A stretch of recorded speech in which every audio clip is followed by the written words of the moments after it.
नमस्कार. नवमहाराष्ट्र नेटवर्कमध्ये आपलं सर्वांचं स्वागत आहे. आज आपण पाहतोय तळवडे रुपीनगर परिसरामध्ये जे आहे ते सध्या जे चर्चेचा विषय म्हणजे जे आहे ते सध्या बॅनर लागले होते. या भोसरी विधानसभेमध्ये जे आहे ते सध्या विकास झाला नसल्याचा दावा त्या बॅनरवरती करण्यात आला गेला होता आणि ते बॅनर या तळवडे रुपीनगर परिसरात लागले होते आणि तेच या ठिकाणी जे राजकीय हस्तगत त्या ठिकाणी करून पोलिसांच्या माध्यमातून त्या ठिकाणी जे फ्लेक्स लागले गेले होते ते त्यांच्या माध्यमातून पोलिसांच्या माध्यमातून उतरवले गेले होते असा आरोप या ठिकाणी शरद पवार गटातील जे आहेत ते सगळे पदाधिकाऱ्यांनी जो आहे तो केला गेला होता. आणि हे सगळे पिंपरी चिंचवड शहरातील ज्या भोसरी विधानसभेतील सगळे नगरसेवक आणि सगळे पदाधिकारी जे आहेत ते सध्या पोलीस आयुक्त जे विनायक कुमार चौबे आहेत यांना भेटण्यासाठी जे आहेत ते सध्या या ठिकाणी आले गेले आपल्याला पाहायला मिळतात. सध्या माझ्याबरोबर अजित भाऊ गव्हाणे आहेत.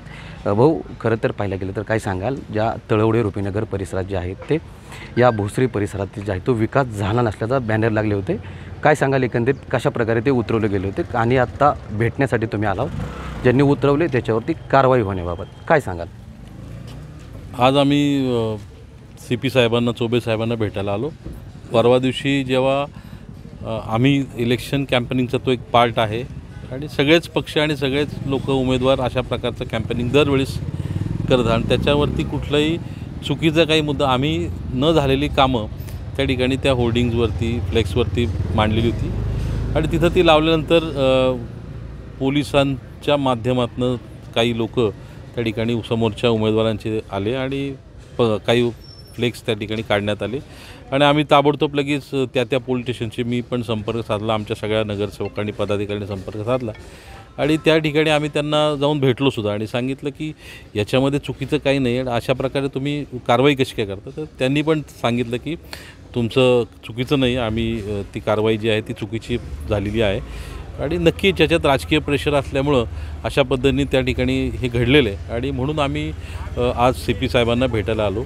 त्यांना ही सगळी वस्तू सांगितली, जो काही मजकूर आहे ते पण पोलिसांना आम्ही त्यावेळेस पण दाखवलं, आजही CP साहेबांना दाखवलं की काय आम्ही नेमकं छापणार आणि तो दर इलेक्शनला हा होत असतो. त्यामुळं समोरच्या उमेदवारांनीसुद्धा ते स्पोर्टिंगली घ्यायला पाहिजे, कारण हा त्यांनी जसं काम केलं हे सांगतात आमचा अधिकार आहे, लोकशाहीने आम्हाला जो अधिकार दिला आहे, जे काम झालं नाही ते आम्ही मांडण्याचा आमचा अधिकार आहे आणि त्या ठिकाणी आम्ही तो मांडलेला आहे. पण अशा पद्धती दडपशाहीचं राजकारण लोक कधीही सहन करणार नाही. त्याच्यामुळं आज त्यांच्या पायाखालची वाळू सरकलेली आहे, पराभव दिसायला लागल्यामुळं त्या ठिकाणी अशा प्रकारचं त्यांच्याकडनं काम होतं आहे. परंतु CP साहेबांनी या ठिकाणी आम्हाला सांगितलं की तुम्ही पुढे जाऊ शकता आणि आम्ही पुन्हा एकदा ते होर्डिंग्स लावणार आहोत आणि लोकांचे जे प्रश्न आहेत, आम्ही जे प्रश्न मांडतो आहे ते शहरातले आणि भोसरी विधानसभेतले जे प्रश्न आहेत त्या ठिकाणी आम्ही मांडतो आहे. पूर्वी त्यांनीसुद्धा 10 वर्षापूर्वी अशाच पद्धतीने होर्डिंग लावले होते, तेव्हा तर आम्ही अशा पद्धतीने विरोध केला नव्हता. शेवटी लोकशाहीमध्ये तो आम्हाला मिळालेला अधिकार आहे आणि प्रत्येकाला तो अधिकार असतो, न झालेलं काम दाखवण्याचा सांगण्याचा अधिकार आहे. शेवटी मतदान देताना लोक ठरवण्यात काय करायचं आणि एकूणच ही सगळी परिस्थिती पाहता आज लोकांचा मूड परिवर्तनाचा आहे. त्याच्यामुळं आज त्यांना ती भीती वाटते, म्हणून अशा प्रकारे त्यांनी प्रयत्न केलेला आहे. त्याच्यामुळं आम्ही नक्कीच इथून पुढच्या काळामध्ये आमचं कॅम्पेन असंच चांगल्या पद्धतीने चालू ठेवणार आहे, लोकांपुढं जाणार आहोत.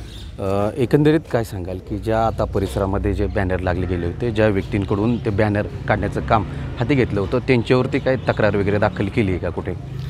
परवा दिवशी तळवड्या भागामध्ये काही 1-2 बॅनर काढण्यात आले, त्याच्या विरोधात आमच्या पदाधिकाऱ्यांनी त्या ठिकाणी तक्रार पोलीस स्टेशनला देवरोड पोलीस स्टेशनला केलेली आणि बघूया आता तर त्याच्यामध्ये पोलीस काय निर्णय घेतात. परंतु CP साहेबांनी सकारात्मक प्रतिसाद दिला आणि आम्हाला खात्री आहे की पोलीस यंत्रणा बिलकुल एकतर्फी काम करणार नाही, ते बॅलन्स करतील आणि जे योग्य आहे त्या योग्य आणि जी बाजू खरी आहे त्या खऱ्या बाजूच्या राहतील अशा प्रकारची आमची अपेक्षा आहे. आणि आदरणीय पवारसाहेबांनासुद्धा आम्ही परवा दिवशी हा सगळा विषय सांगितला.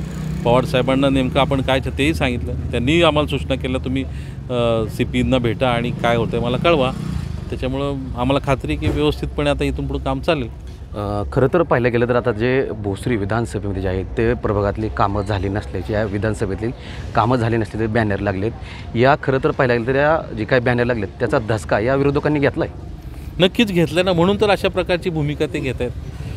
तुम्ही जेव्हा निवडणुकीला सामोरं जात आहे तेव्हा ह्या सगळ्या गोष्टी गृहीत धरल्या पाहिजे. तुम्ही स्वतः काय केलं, महापालिकेच्या वेळेस काय केलं त्यांनी, महापालिकेच्या वेळेस शहरभर बॅनर लावले होते त्यांनी, ना भय ना भ्रष्टाचार, काय काय बॅनर लावले ते आणि प्रत्यक्षात त्यांनी काम करताना उलट त्यांनीच जास्त भ्रष्टाचार केला, चुकीच्या पद्धतीने महापालिकेत काम केलं. म्हणजे तुम्हाला वेगळा नाही आणि आम्हाला नाही असं होत नाही लोकशाहीमध्ये ना. जी घटना भारतरत्न डॉक्टर बाबासाहेब आंबेडकरांनी लिहिली, प्रत्येकाला समान न्याय दिला इथं, त्यामुळे प्रत्येकाला समान लोकशाहीचा जो अधिकार आहे तो अधिकार वापरण्याची संधी आहे. अशी दडपशाही हुकुमशाही आपल्या देशामध्ये कदापि कोणी खपवून घेणार नाही. त्याच्यामुळे आम्ही लोकशाही मार्गाने काम करतो आहे आणि लोकशाही पद्धतीने आम्ही त्या ठिकाणी निवडणुकीला सामोरं जातो आहे आणि लोक आमच्याबरोबर आहेत. जे आता मध्यंतरी आपण जे काही पोस्टर लावले गेले होते त्याच्यावरती देखील सत्ताधाऱ्यांकडून असा एक आरोप केला गेला होता की त्या ठिकाणी ते बॅनर लागले गेले आहेत, त्या बॅनर ज्याचं जे बॅनर लावण्याचं ज्यांचं काम आहे, ज्यांचं कॉन्ट्रॅक्ट आहे, त्यांच्याकडून ही परमिशन घेतली नसल्याचं त्या ठिकाणी त्यांनी असं म्हटलं होतं. एकंदरीत काय प्रकार आहे तो? मला माझ्या ऐकण्यात नाही असं काय घडलेलं. शेवटी होर्डिंग्स जे आहेत ते होर्डिंग्स अधिकृत आहेत, जे फ्लेक्स लावले त्याच्या परमिशन्स आम्ही घेतल्यात. आणि शहरात किती बॅनर लागलेत ना, काय नुकते एवढेच नाही, पूर्ण शहरावर. आणि हे दरवेळेस होतं ना. आत्ताच तुम्हाला काय एवढी भीती वाटते? त्याच्यामुळं असा रडी चढाव करू नये ना. तुम्ही एक्सेप्ट करा ना, जे चुका आहेत त्या दुरुस्त करा आणि लोक निर्णय घेणार आहेत. त्याच्यामुळे अशा प्रकारची चुकीची भूमिका त्यांनी घेऊ नये अशी त्यांनाही आमची सूचना आणि विनंती राहणार आहे. नक्कीच त्या भागातील जे आहेत ते प्रतिनिधित्व या ठिकाणी करत आहेत, प्रतिनिधी आहेत या ठिकाणी, तर त्यांनी देखील त्या ठिकाणी जे आहेत ते फ्लेक्स लावण्याचं त्या ठिकाणी कामकाज केलं गेलं होतं असं त्यांचं विरोधकांचं असं म्हणणं आहे की त्याची परमिशन घेतली नव्हती. काय सांगाल एकंदरीत तिथं जी परमिशन घेतली होती का? आता असा 2 दिवसाचा घटनाक्रम आहे. पहिल्या दिवशी ज्यावेळेस आम्ही संपूर्ण प्रभागामध्ये की जे भोसरी मतदारसंघातील असेल, आमच्या प्रभागातील जे प्रश्न प्रलंबित गेले 10 वर्षे, तो एक नागरिक आणि त्या भागातील एक नागरिक आणि पदाधिकारी म्हणून आम्हाला प्रश्न विचारण्याचा अधिकार आहे. आणि हे प्रत्येक इलेक्शनच्या वेळेस कॅम्पेनिंगचा एक तो भाग आहे. म्हणून त्या ठिकाणी रेड झोनच्या प्रश्नाचं काय, पाण्याच्या प्रश्नाचं काय, किंवा झालेल्या भ्रष्टाचाराचं काय, असे सगळे 10 वर्षातले जे प्रश्न त्या ठिकाणी ते विचारण्यात आले होते. तर पहिल्या दिवशी म्हणजे परवा दिवशी रात्री अक्षरशः 10x10 फ्लेक्स सर्व प्रभागामध्ये लावले होते. तर त्या ठिकाणी पोलीस प्रोटेक्शनमध्ये त्यांच्या गाडीत सगळी त्यांचे कामगार लोक मंडपाला घेऊन ते स्वतः काढत होते. त्या ठिकाणी आम्ही गेले असता तर त्यांना ते पोलीस साहेबांना विचारलं की बाई तुम्ही का काढता ते आम्हाला अशी तक्रार आलेली आहे की काहीतरी असे एक समाजामध्ये तेढ निर्माण होऊन असे काहीतरी फ्लेक्स लागलेत. मग आम्ही त्यांना विचारलं बघा या फ्लेक्सवर काय लिहिले, कुणाचं नाव आहे. आम्ही त्या भागातले प्रश्न आहे ते प्रश्न मार्गी लागले एवढंच प्रश्न विचारलेला. मग ते म्हटले बरोबर आहे. ते त्यावेळेस तिथनं निघून गेले. तरी त्याच्यानंतरही रात्रीच्या 3 नंतर परत त्या ठिकाणी ते फ्लेक्स काढले गेले. मग आम्ही त्यानंतर जे होर्डिंग्स लावले होते त्या जो प्रकार घडला त्यानंतर सगळे ते फ्लेक्स उतरवले गेले.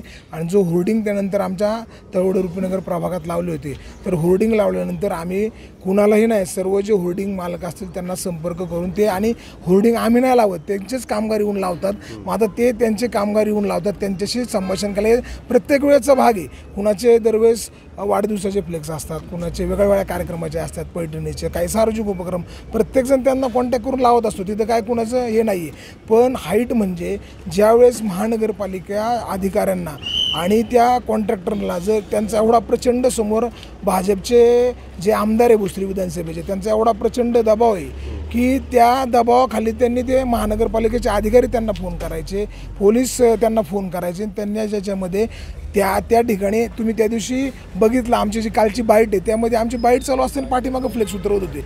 एवढा प्रचंड प्रेशर होता त्यांचा. मग त्या ठिकाणी आम्ही सगळे नागरिक धावत पळत जाऊन ते सगळं थांबवलं. आणि त्यानंतर हाईट्स म्हणजे त्याच रात्री संध्याकाळी रात्री 1-1:30ची गोष्ट आहे. भोसरी विधानसभेचे जे भाजपचे आमदार आहे त्यांचे जवळचे कार्यकर्ते, आज त्यांचे सगळ्यांची नावं आम्ही त्या दिवशी FIR नोंदवलं आहे. ते तळवडे गावात येऊन स्वतः फ्लेक्स काढत होते. आम्हाला ती बातमी कळल्यानंतर त्यांनी एक फ्लेक्स उतरवला. आम्ही त्या ठिकाणी गेलो, त्यांना विचारलं तुम्हाला इथं कुणी परवानगी दिली. तर ते त्यांचे जे कार्यकर्ते, त्यांची नावं आम्ही FIR नाव त्यांची नोंदवली, हे त्यांचेच कार्यकर्ते. म्हणजे स्वतः एवढी जर दडपशाही करत असेल तर त्यांना आम्ही जाब विचारला, जर 10 वर्षात तुम्ही हे प्रश्न सोडवले असेल, लावायची वेळच आली नसते ना, हे फ्लेक्स लावायचीच वेळ आली नसती, तर मग त्यांचं जे गुंड दडपशाही आहे, एक दहशत आहे, हे जर अजूनही हा प्रकार एवढ्या दिवसात एवढी त्यांची जर लोकप्रियता कमी झाली तरी त्यांच्या लक्षात येत नाही आहे. कारण की त्यांच्या पायाखालची वाळू सरकलेली आहे. पण आम्ही ह्या गुंड प्रवृत्तीला, दडपशाहीला अजिबात घाबरणार नाही. ते जेवढे आम्हाला हे करतील तेवढ्याच प्रयत्नाने आम्ही नागरिकांना सामोरं जाणार, नागरिकांना त्यांच्या आज समस्या काय ते जाणीव करून देणार आणि ती पुढील काळात सोडवण्यासाठी अजित भाऊंच्या माध्यमातून आम्ही या ठिकाणी प्रयत्न करणार. त्यांनी कितीही प्रयत्न केले आम्हाला दडवण्याचे, तेवढ्याच आम्ही प्रेशरनी उभारून चांगलं काम करणार. आणि या ठिकाणी भोसरी विधानसभेत आम्ही या ठिकाणी महाविकास आघाडीचा अजित भाऊंच्या रूपाने या ठिकाणी आमदार करणार म्हणजे करणार, ही आमच्या सर्व नगरसेवकांची आणि कार्यकर्त्यांची ती भावना आहे.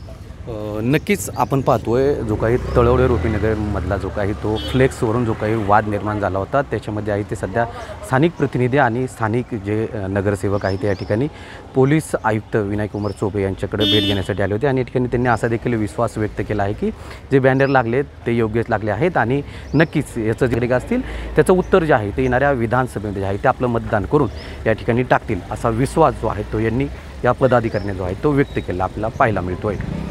विकास चौधरी, नवमहाराष्ट्र नेटवर्क, पिंपरी चिंचवड.